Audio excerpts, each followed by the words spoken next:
Tales from the Manor. For classic and reimagined tales of horror, suspense, sci-fi, and a dabble of fantasy. Today's tale: The Open Window by Saki, also known as H.H. Munro. The Open Window. "My aunt will be down presently, Mr. Nuttel," said a very self-possessed young lady of 15. "In the meantime, you must try and put up with me." Framton Nuttel endeavoured to say the correct something which should duly flatter the niece of the moment, without unduly discounting the aunt that was to come. Privately, he doubted more than ever whether these formal visits on a succession of total strangers would do much towards helping the nerve cure which he was supposed to be undergoing. "I know how it will be," his sister had said when he was preparing to migrate to this rural retreat. "You will bury yourself down there and not speak to a living soul, and your nerves will be worse than ever from moping. I shall just give you letters of introduction to all the people I know there. Some of them, as far as I can remember, were quite nice." Framton wondered whether Mrs. Sappleton, the lady to whom he was presenting one of the letters of introduction, came into the nice division. "Do you know many of the people round here?"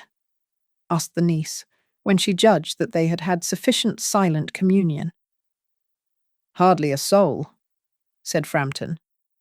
"My sister was staying here at the rectory, you know, some 4 years ago, and she gave me letters of introduction to some of the people here." He made the last statement in a tone of distinct regret. "Then you know practically nothing about my aunt," pursued the self-possessed young lady. "Only her name and address," admitted the caller. He was wondering whether Mrs. Sappleton was in the married or widowed state. An undefinable something about the room seemed to suggest masculine habitation. "Her great tragedy happened just 3 years ago," said the child. "That would be since your sister's time." "Her tragedy?" asked Framton. Somehow in this restful country spot, tragedies seemed out of place. "You may wonder why we keep that window wide open on an October afternoon," said the niece, indicating a large French window that opened onto a lawn. "It is quite warm for the time of the year," said Framton. "But has that window got anything to do with the tragedy?" Out through that window, 3 years ago to a day, her husband and her 2 young brothers went off for their day's shooting. They never came back. In crossing the moor to their favourite snipe shooting ground, they were all 3 engulfed in a treacherous piece of bog. It had been that dreadful wet summer, you know, and places that were safe in other years gave way suddenly without warning. Their bodies were never recovered. That was the dreadful part of it. Here the child's voice lost its self-possessed note and became falteringly human.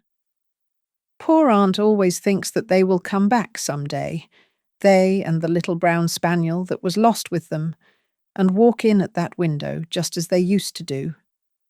That is why the window is kept open every evening till it is quite dusk. Poor dear aunt, she has often told me how they went out, her husband with his white waterproof coat over his arm, and Ronnie, her youngest brother, singing, 'Bertie, why do you bound?'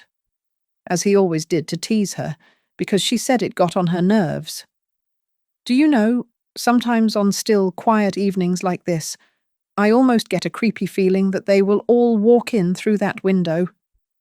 She broke off with a little shudder. It was a relief to Framton when the aunt bustled into the room with a whirl of apologies for being late in making her appearance. "I hope Vera has been amusing you?" she said. "She has been very interesting," said Framton. "I hope you don't mind the open window," said Mrs. Sappleton briskly. "My husband and brothers will be home directly from shooting, and they always come in this way. They've been out for snipe in the marshes today, so they'll make a fine mess over my poor carpets. So like you menfolk, isn't it?" She rattled on cheerfully about the shooting and the scarcity of birds, and the prospects for duck in the winter. To Framton, it was all purely horrible. He made a desperate but only partially successful effort to turn the talk on to a less ghastly topic. He was conscious that his hostess was giving him only a fragment of her attention, and her eyes were constantly straying past him to the open window and the lawn beyond.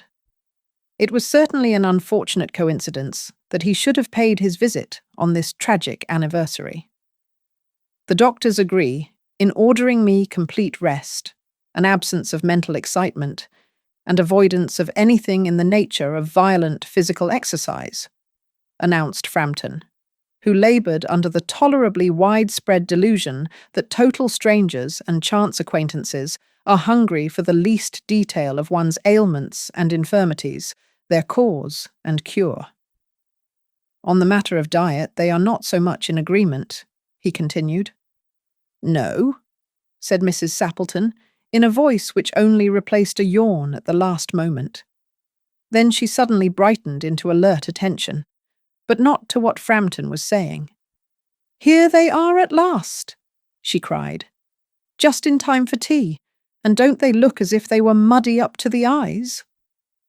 Framton shivered slightly and turned towards the niece with a look intended to convey sympathetic comprehension. The child was staring out through the open window with dazed horror in her eyes. In a chill shock of nameless fear, Framton swung round in his seat and looked in the same direction. In the deepening twilight, 3 figures were walking across the lawn towards the window. They all carried guns under their arms, and one of them was additionally burdened with a white coat hung over his shoulders. A tired brown spaniel kept close at their heels. Noiselessly they neared the house, and then a hoarse young voice chanted out of the dusk. I said, Bertie, why do you bound? Framton grabbed wildly at his stick and hat. The hall door, the gravel drive, and the front gate were dimly noted stages in his headlong retreat.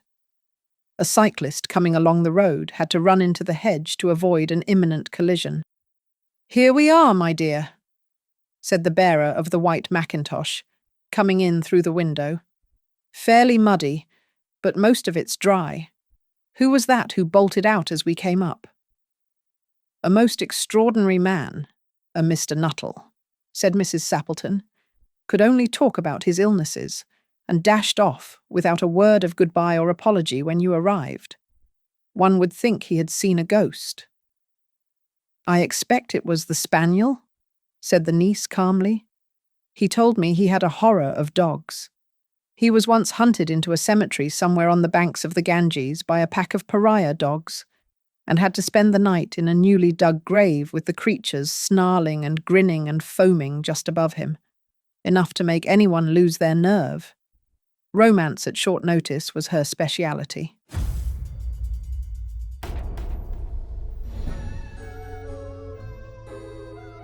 If you enjoyed this, please subscribe and share with another classic audiobook lover.